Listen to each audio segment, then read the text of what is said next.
Oke, teman-teman semuanya, terima kasih atas kesempatannya. Di sini saya akan membahas mengenai jaring-jaring makanan menunjukkan kontrol terhadap struktur komunitas. Izin melanjutkan juga dengan yang tadi yang telah disampaikan oleh presenter sebelumnya, bahwa jaring-jaring makanan ini pastinya sangat berkaitan erat dengan ekologi. Yang mana jaring-jaring makanan ini akan menunjukkan kontrol terhadap struktur komunitas. Jadi maksudnya ketika ada salah satu jaring-jaring makanan yang rusak, otomatis kontrol terhadap satu komunitas itu akan terganggu gitu ya teman-teman. Jadi ketika suatu komunitas tidak dapat ataupun jaring-jaring makanannya rusak, maka komunitas strukturnya itu akan menurun. Otomatis ketika jaring-jaring makanan ini bagus gitu ya untuk mendukung si komunitas tersebut, otomatis komunitasnya juga akan berkembang lebih baik gitu ya. Nah, contoh di sini ada contoh beberapa jaring-jaring makanan gitu. Nah, seperti yang telah saya katakan tadi, bahwa jaring-jaring makanan ini adalah konsep yang sangat penting dalam ekologi, yang mana ini berfungsi untuk visualisasi gitu, untuk pemetaan bagaimana si jaring-jaring makanan ini berfungsi atau mendukung terhadap komunitas ataupun spesies tertentu gitu. Nah, kita di sini membicarakan komunitas. Ketika komunitas ini rusak jaring-jaring makanannya, maka akan mempengaruhi struktur dari komunitas yang lain. Contoh, nah, ketika di sini ada beberapa contoh jaring makanan ya. Ada yang berperan sebagai produsen, lalu ada yang berperan sebagai hewan yang herbivore dan juga karnivore. Nah, di sini di tiga tingkatan ini dapat kita lihat bahwa yang kuning ini merupakan produsen. Ada rumput gitu ya. Ada buah-buahan juga. Ada contoh-contoh yang lainnya gitu ya. Nah, apabila salah satu contoh rumput saja gitu, rumput ini rusak contohnya, maka akan mempengaruhi, rumput ini akan mempengaruhi terhadap di sini ada 4 panah atau 4 jaring-jaring, bisa ke small rodents, lalu ada ground squirrel ya, lalu ada snowshoe hare, lalu sini passerine birds gitu ya, burung-burung yang pemakan rumput ya teman-teman. Oke, di sini kita lihat. Nah, ketika di sini rusak contohnya, maka akan mempengaruhi terhadap struktur ketiga ini, kestrel, lalu ada northern harrier, lalu hawk owl gitu ya. Jadi ketika rumput ini rusak, maka komunitas yang lain juga akan ikut rusak, akan terpengaruhi. Otomatis seluruh jaring-jaring makanan yang ada di sini itu juga bisa terpengaruhi ya, dan menyebabkan kerusakan gitu ya dalam suatu komunitas. Dalam jaring-jaring makanan, setiap spesies ditempatkan dalam tingkat tropik tertentu yang mencerminkan peranannya dalam transfer energi dan materi melalui ekosistem. Ini contoh di dalam satu ekosistem yang terdiri dari beberapa komunitas, teman-teman. Jadi ketika salah satu komunitas itu rusak, maka akan mempengaruhi kesemuanya gitu, terutama yang produsen. Ketika produsen semuanya tidak ada, otomatis herbivore rusak ya. Kalaupun ada, maka akan ada persaingan yang sudah dijelaskan di materi-materi sebelumnya gitu ya. Di sini ada contoh gitu ya, sebagai contoh percobaan nih. Percobaan di gambar 17.14. Ini merupakan ikan bas. Ini namanya ikan bas ya teman-teman. Dikeluarkan dari beberapa kolam dan populasi ganggang dan ikan kecil dipantau. Kolam dengan ikan bas memiliki populasi ikan kecil yang rendah dan pertumbuhan ganggang yang subur. Nah, di sini kita lihat ya, teman-teman.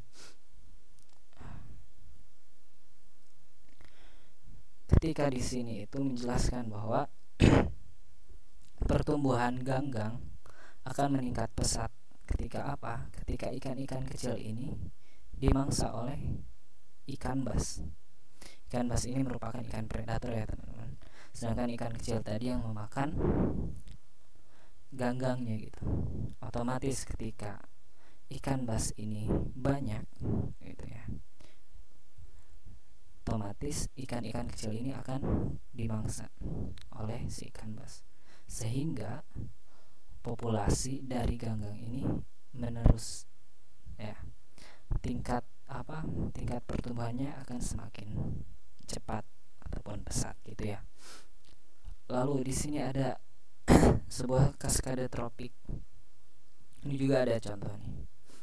Sebuah kaskade tropik terjadi ketika pemangsa dalam jaring makanan menekan kelimpahan mangsa-mangsa atau spesies perantara, sehingga meningkatkan kelimpahan tingkat tropik yang lebih rendah. Berikut spesies dasar yang menjadi makanan spesies perantara. Di sini ya, teman-teman.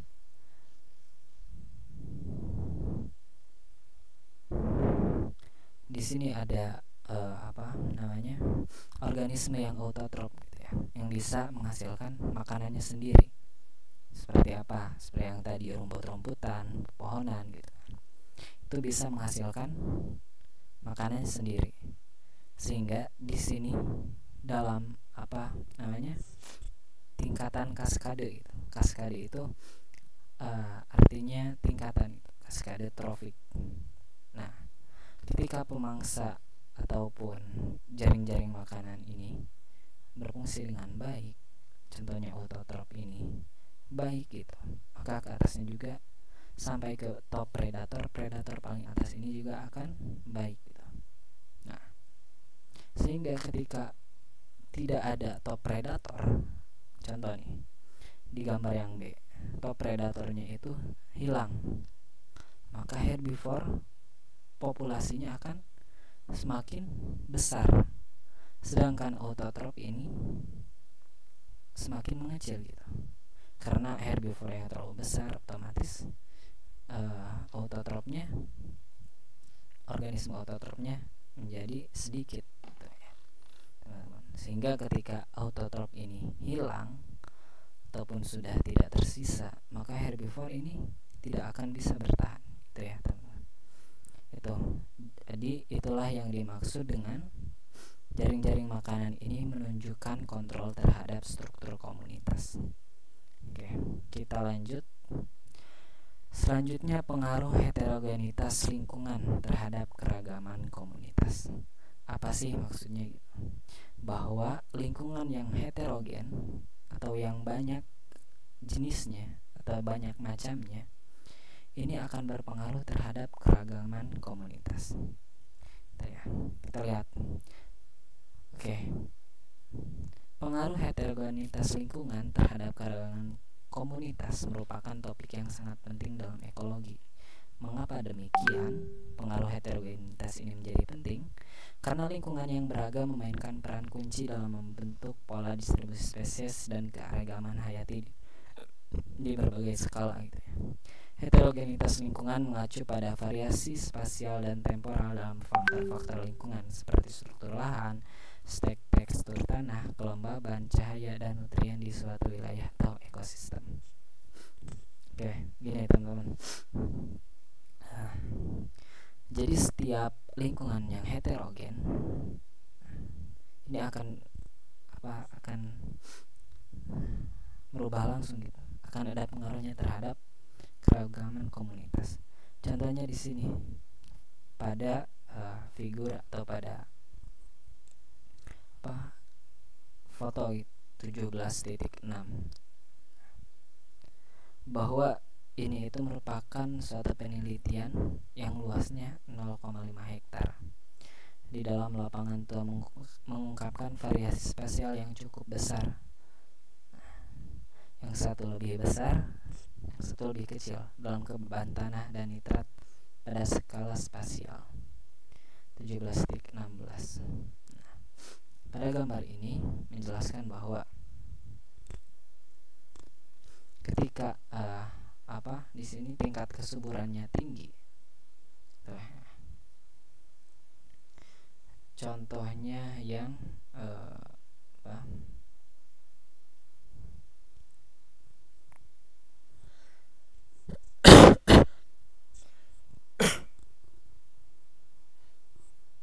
Kelembaban tanah, semakin tanah lembab di sini. Ini yang atas kelembaban tanah, yang ini kandungan nitrogen.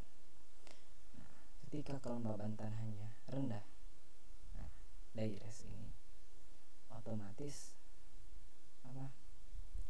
populasi atau heterogenitas lingkungannya semakin besar gitu ya, semakin besar. Namun ketika tingkat kelembabannya tinggi, otomatis heterogenitas lingkungannya juga rendah. Ini ditunjukkan dengan warna biru ya. Lalu yang ini mengenai konsentrasi nitrogen. Nah, jadi pada grafik ini dijelaskan bahwa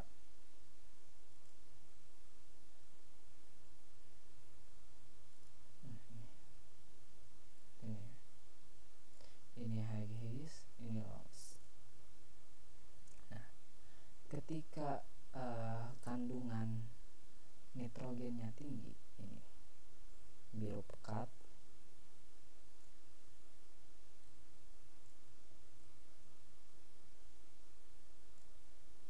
otomatis persebaran heterogennya juga tinggi gitu ya. Nah, ini yang rendah.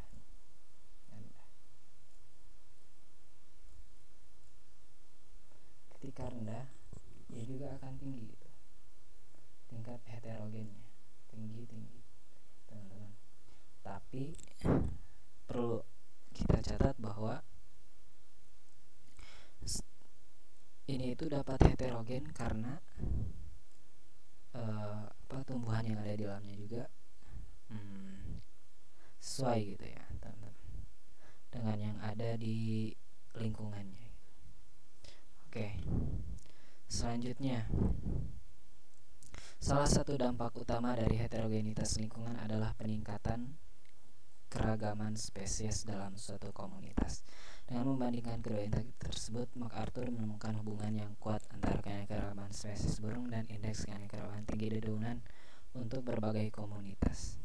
Nah, contoh pada figur 17.17. Pada awalnya, ini gambar awal, ini gambar yang kedua. Ketika ia heterogen, heterogen ini kan hanya ada 3 nih heterogen, maka ini akan membantu peningkatan. Tuh, kita bisa lihat 1, 2, 3, belum semak-semaknya juga gitu. Sehingga dari awalnya spesies burung hanya katakanlah mulai dari 0, ketika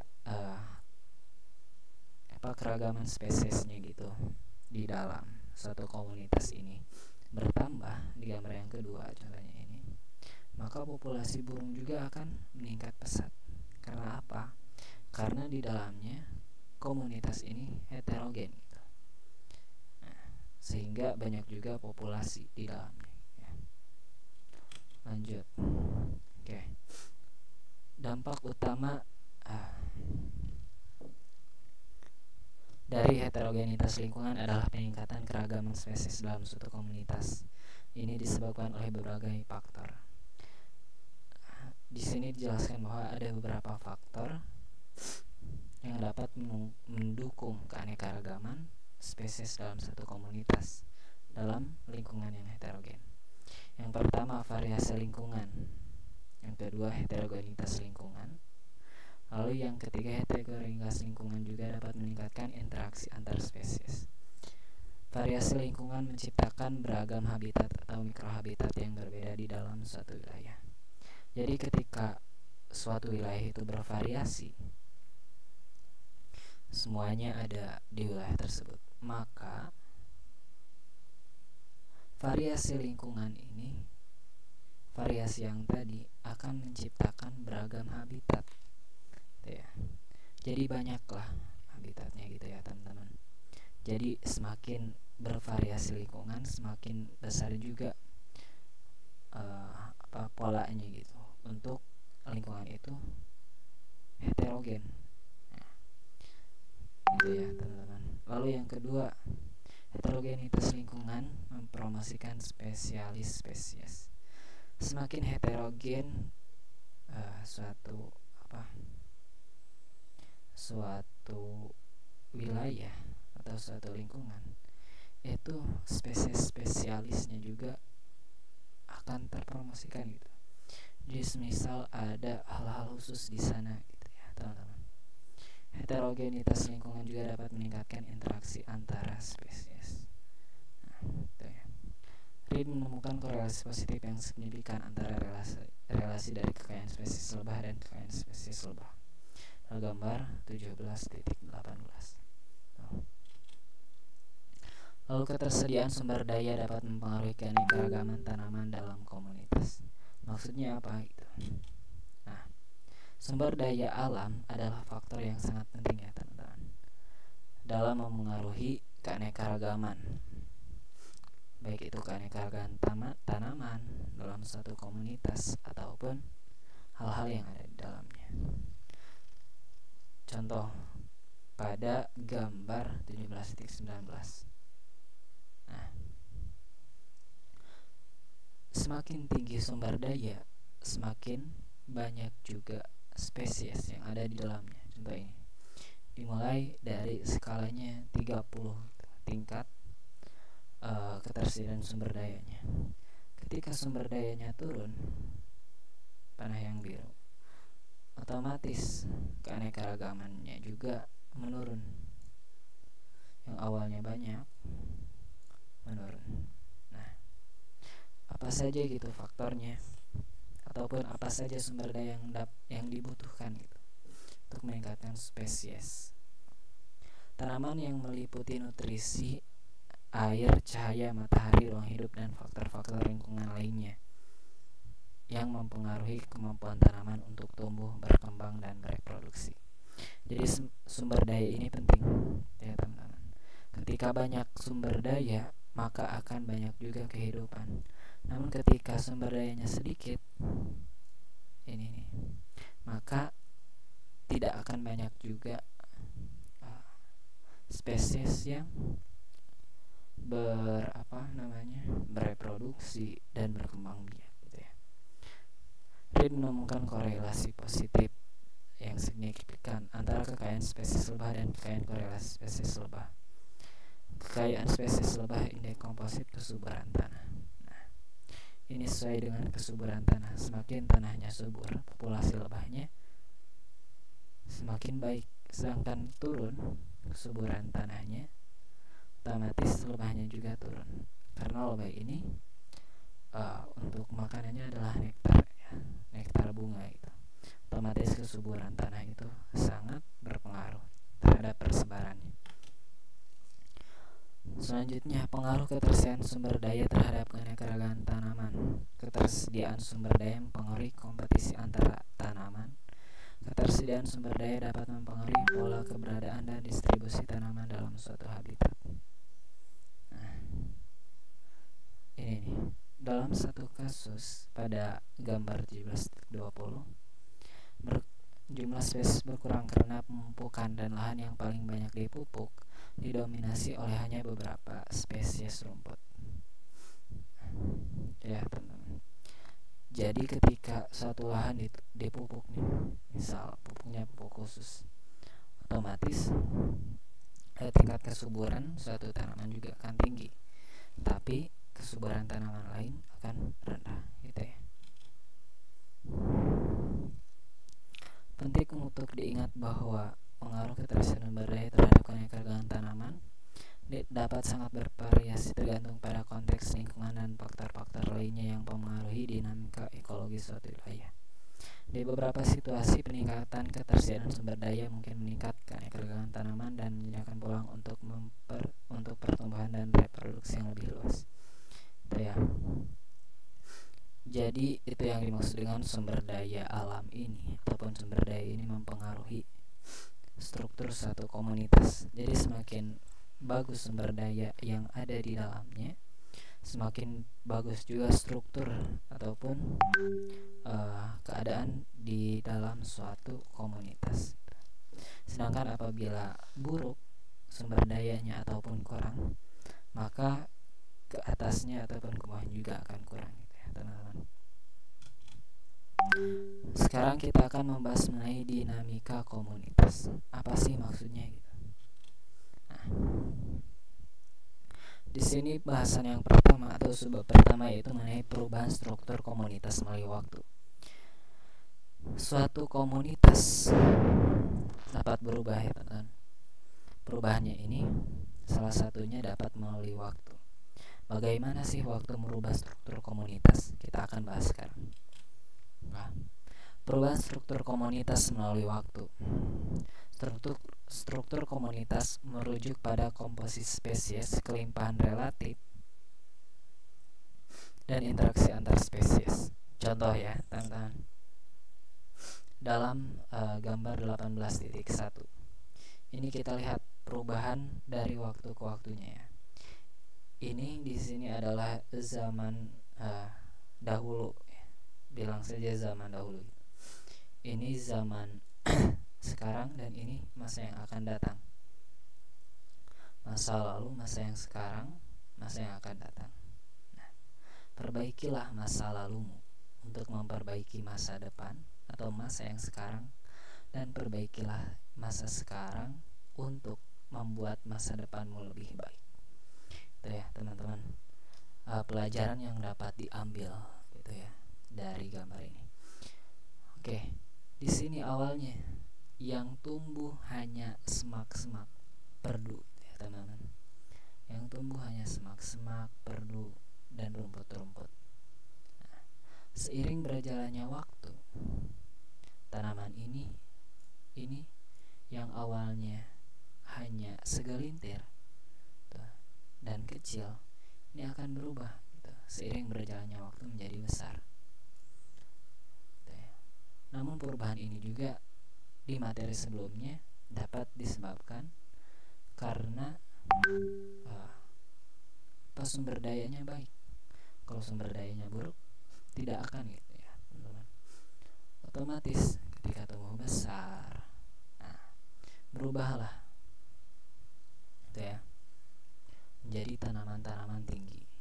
Hingga sekarang semaknya berkurang karena ini menjadi kanopi, sehingga di bawahnya sumber daya yang dibutuhkan, contohnya cahaya, itu tidak masuk ke dalamnya, sehingga berkurang.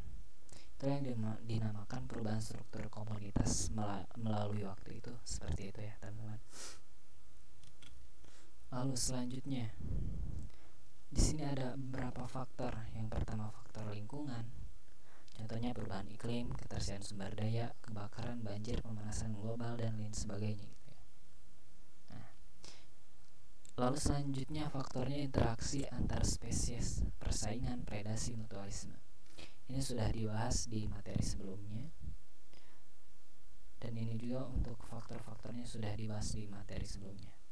Seiring berjalannya waktu, ini ada hasil studi nih teman-teman, menunjukkan pola kolonisasi dan penggantian dengan spesies lain menggantikan populasi yang awalnya mengkolonisasi blok-blok beton tersebut. Nah, di sini awalnya ini yang biru, ini merupakan persebaran dari ulva tinggi nih teman-teman, populasinya sangat tinggi.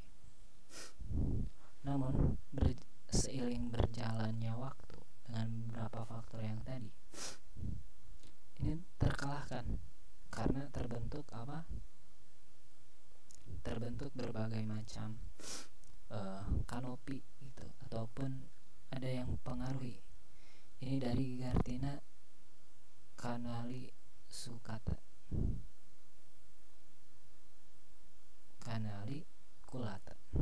Nah, ini yang warna merah, sehingga grafiknya yang biru turun. Ketika ini naik, yang biru turun. Ketika yang merah turun, ini naik. begitupun juga seterusnya gitu ya. Sedangkan ada spesies yang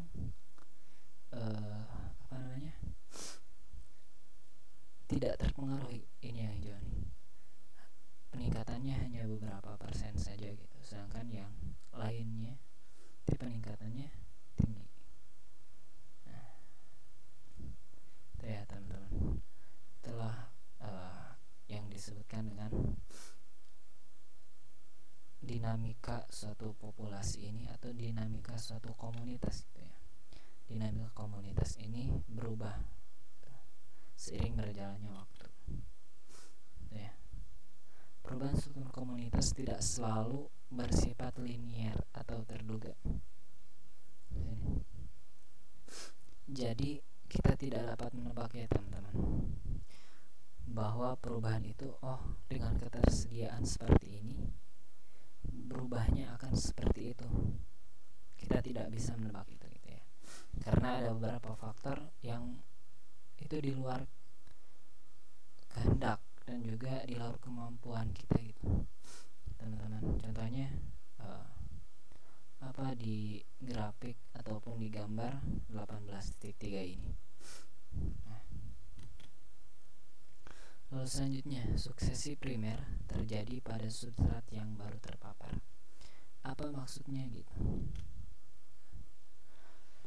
Suksesi primer adalah suatu proses yang mana dalam kajian ekologi ini sering terjadi pada substrat yang baru terpapar. Contohnya pada figur atau pada gambar 18.4.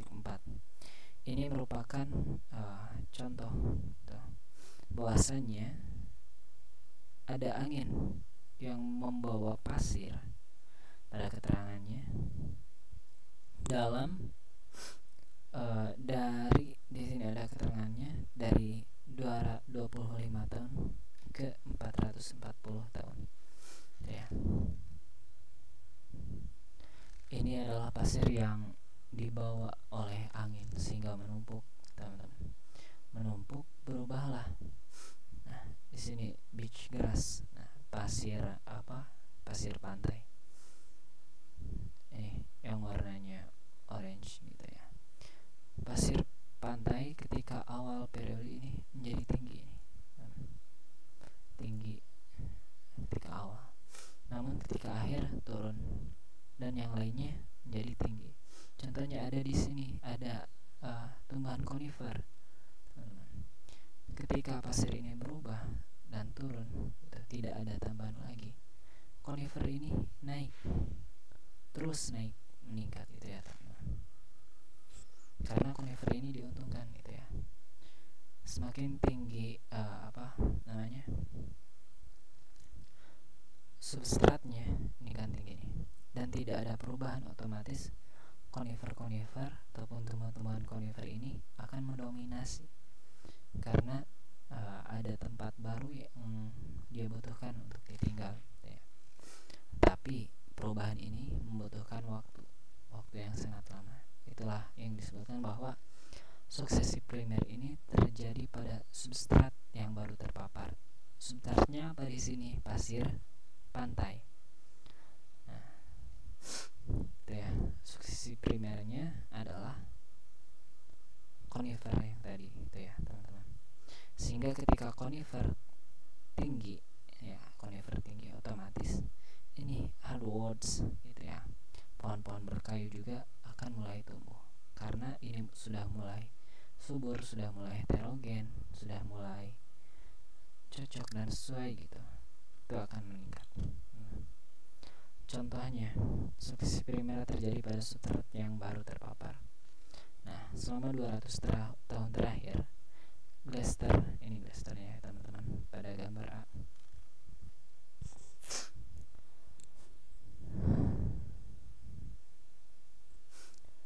Geyser yang dulunya menutupi seluruh wilayah tanaman nasional Geyser Bay Alaska telah mundur meleleh. 18.5. Geyser mundur, berbagai spesies seperti Alnus spp dan Cottonwood atau populasi spp awalnya mengkolonisasi landscape yang baru terbuka. Pada akhirnya spesies pohon suksesi lanjut seperti atau Picea spp dan Hemlock Tausuga spp menggantikan spesies Sukesi. Hal ini dan hutan yang dihasilkan gambar 18.5C menyerupai komunitas hutan di sekitarnya. Itu ya. Ini contohnya teman-teman. Gambar A. Ketika gletser ini pada awalnya kosong teman-teman. Nah, namun ketika seiring berjalannya waktu akan tinggi itu pertumbuhannya. Itulah yang dimaksudkan contoh suksesi primer terjadi pada substrat yang baru terpapar. Selanjutnya, suksesi sekunder terjadi setelah gangguan. Apa maksudnya gitu? Nah, contohnya di sini. Suksesi sekunder terjadi setelah gangguan. Suksesi sekunder adalah proses yang penting terjadi dalam ekologi setelah terjadi gangguan atau gangguan pada suatu ekosistem yang telah mapan sebelumnya. Gangguan tersebut dapat berupa kebakaran hutan, erupsi gunung berapi, pemotongan hutan, atau bahkan perubahan iklim yang signifikan. Di sini contohnya ya teman-teman. Di sini ada contoh yang pertama itu yang warna hijau ini, sortive pine, lalu hardwoods gitu ya, pinus-pinusan dan juga kayu-kayuan gitu ya teman-teman. Nah, ketika terjadi bencana kebakaran ataupun bencana lainnya, pinus-pinusan ini tumbang gitu ya, berkurang. Nah, hasil dari pengurangan itu, penurunan yang signifikan itu melahirkan tanaman baru yang tidak terbakar sebelumnya gitu. Sehingga tanaman barunya, contohnya hardwoods ini, pertumbuhannya meningkat pesat gitu. Nah, sukses sekunder. Jadi kalau sekunder itu sebelumnya sudah ada tapi tidak terpapar gitu, tidak terpapar atau tidak terganggu, sehingga yang tadinya terganggu, yang sudah tumbuh lebih dulu, ini mati dan digantikan dengan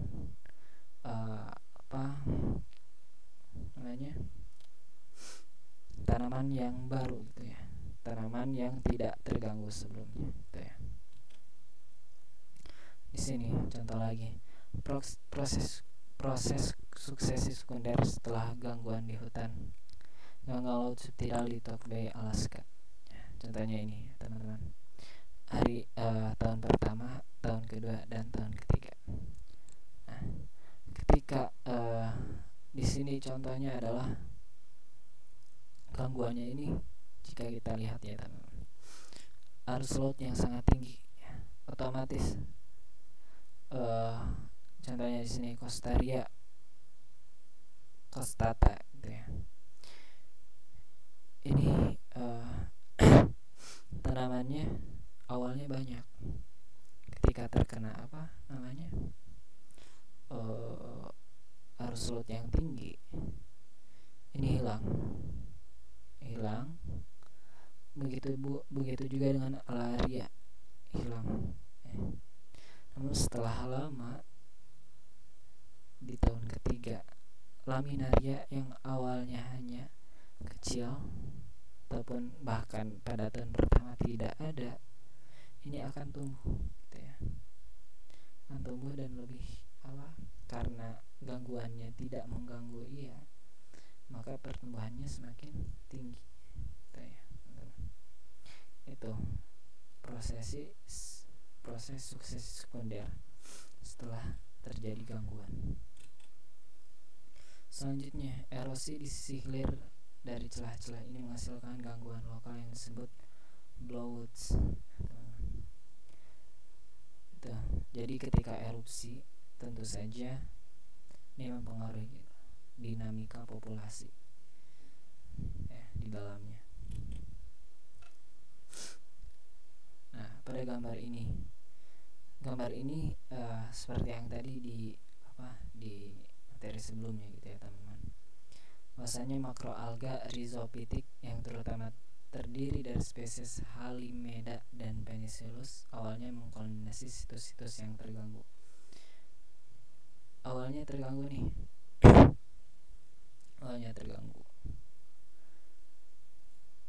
Nah, terkolonisasilah ini tanaman yang tidak terganggu. Ketika lama-lama kemudian akan kembali lagi ini tumbuh gitu ya. Ini juga tumbuh menjadi tumbuh subur karena tidak ada gangguan. Sedangkan yang tadi yang tidak terganggu ini akan kalah gitu ya teman-teman. Seiring berjalannya waktu kalah, mati gitu ya. Ketika lingkungan itu sudah kembali normal gitu ya teman-teman. Namun ketika gangguan, tumbuhan-tumbuhan yang tadi seperti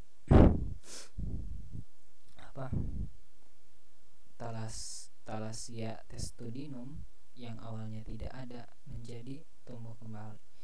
Namun yang awalnya subur seperti Penicillus dan juga Halimeda itu hilang karena lingkungan tadi sudah normal ya.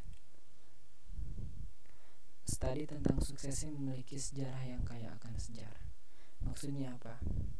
Tadi juga sudah dijelaskan bahwa sukses ini memiliki sejarah yang sangat kaya. Karena dengan sukses yang tadi baik itu primer yang terpapar dan sekunder karena gangguan, itu semuanya melalui proses. Dan juga proses itu mempunyai sejarah yang luas gitu ya teman. Pada picture ini menjelaskan bahwa saat sumber daya menjadi terbatas akibat permintaan yang tinggi oleh populasi tanaman yang berkembang biak, pada akhir yang akan diganti oleh spesies yang toleran terhadap stres yang mampu bertahan di bawah kondisi sumber daya rendah.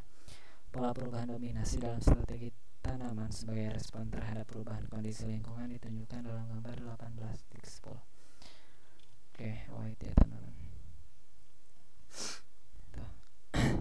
Ini ada hasil-hasil penelitian yang tadi bisa dibaca saja teman-teman semuanya. Oke, itu mungkin penjelasan dari saya mengenai materi-materi yang telah disampaikan. Terima kasih atas perhatiannya. Mohon maaf apabila banyak kesalahan. Saya kembalikan kepada moderator.